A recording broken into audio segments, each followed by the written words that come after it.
lahir dari rahim seorang ibu, dari seorang ayah yang tidak bertanggung jawab, lalu kemudian dicampakkan di dalam sebuah kotak kardus seperti sampah, ditampung oleh panti.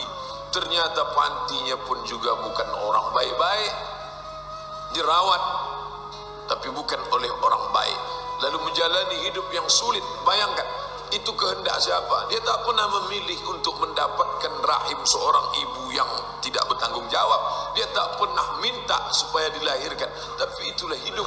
Akhirnya dia tetap menjalani itu dalam keadaan fisik yang tak sempurna. Orang tua tak lengkap, fisik tak sempurna, tapi hidup terus juga berjalan. Orang tak boleh mati bunuh diri, karena bunuh diri tak menyelesaikan masalah dalam ajaran Islam. Sampai lambat laun, sampai masanya menikah. Menikah pun juga tak mendapatkan suami yang layak, mendapatkan orang yang juga tak bertanggung jawab. Sudahlah orang tua tak lengkap, tak sempurna, mendapatkan orang tua yang tidak baik, lalu kemudian mendapatkan pendamping hidup yang tak semestinya. Dari hasil pernikahan itu dapat pula lah anak-anak yang juga tak berbakti. Apalah lagi nikmatnya hidup, coba bayangkan. Indahnya senda gurau dengan ayah dan ibu tak dia dapatkan. Nyamannya hidup di bawah lindungan, naungan seorang suami juga tak dia dapatkan. Bakti seorang anak pun tak juga diperoleh. Lalu kemudian kapan dia merasakan nyamannya, indahnya hidup itu? Kapan? Inilah kesulitan. Tapi orang beriman tak pernah mencaci maki Allah Subhanahu wa ta'ala. Disitulah maqam yang paling tinggi. Raditu billahi rabbah. Aku ridha ya Allah. Ridha bukan berarti pasrah.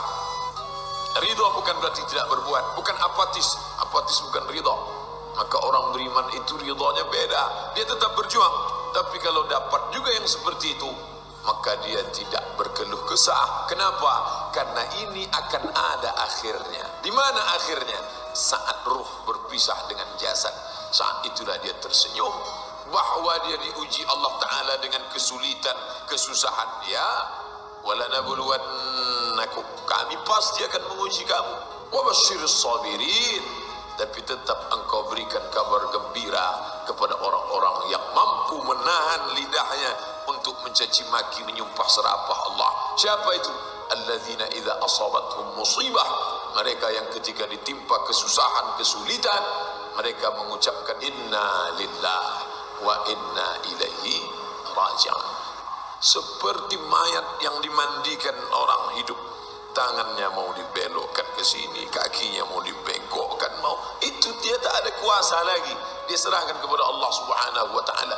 Inna lillah wa inna ilaihi raji'un. La haula wa la quwwata illa billah. Itu yang kita ucapkan setiap pagi selesai salat tadi. La ilaha illallah wahdahu la syarika lah, lahul mulk. Aku tak punya kuasa, walahul hamd. Aku tak punya puji-puji, puja-puji, tak layak dipuja-puji. Apa yang aku punya? Lahul mulku wa lahul hamdu. Yuhyi, dia yang menghidupkan. Wa yumit, dia yang mematikan. Wa huwa ala kulli syai'in qadir. Dia kuasa atas segala sesuatu. Kalau hidup ini susah, dia tak berkeluh kesah. Kenapa? Akan ada akhirnya saat ruh berpisah dengan jasad. Kalau hidup ini senang, dia tak angkuh dan sombong. Kenapa? Karena kesenangan itu pun akan berakhir. Menikah, masalah. Muncul anak, tambah masalah. Nambah ini, tambah masalah. Pergi tempat kerja, masalah. Ini masalah. Hidup ni kalau sudah masalah, itu menengok baygot macam Coca-Cola. Naik ke menara masjid, nengok ke bawah, macam sejengkal. Bawaannya mau mati, mau terjun. Maka ada masa-masanya orang itu istirahat. Dunia sijnul mu'min. Dunia ini sijin, penjara. Dunia sijnul mu'min. Dunia ini penjara bagi orang beriman. Penjara itu kan tertahan. Makan tertahan, minum tertahan, nafsu tertahan, mau keluar tertahan.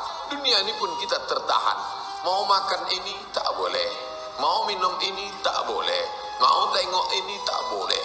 Sedangkan di surga itu La maqtu'atu wa la mamnu'ah. Tak putus dan tak tertahan.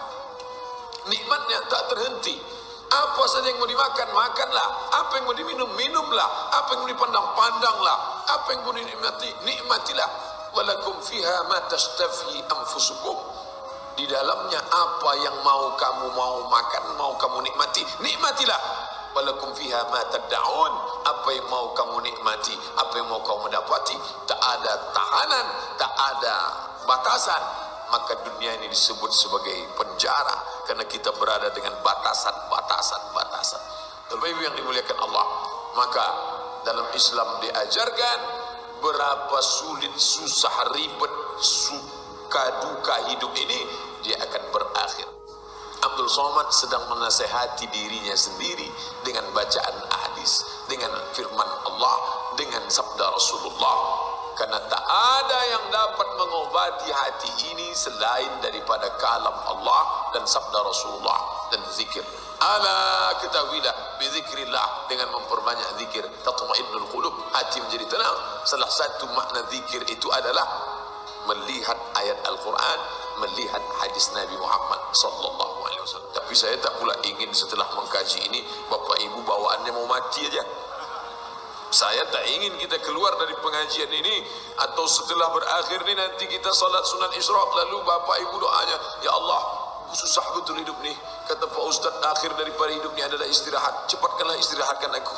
Bukan itu maknanya. Mati tak boleh diminta, mati tak boleh dicari. Kita tak lari dari kematian, tapi kita pula tak cari-cari mati, larut-larut dalam kesedihan hidup, tak boleh. Kenapa? Karena hidup ini memanglah dia ujian.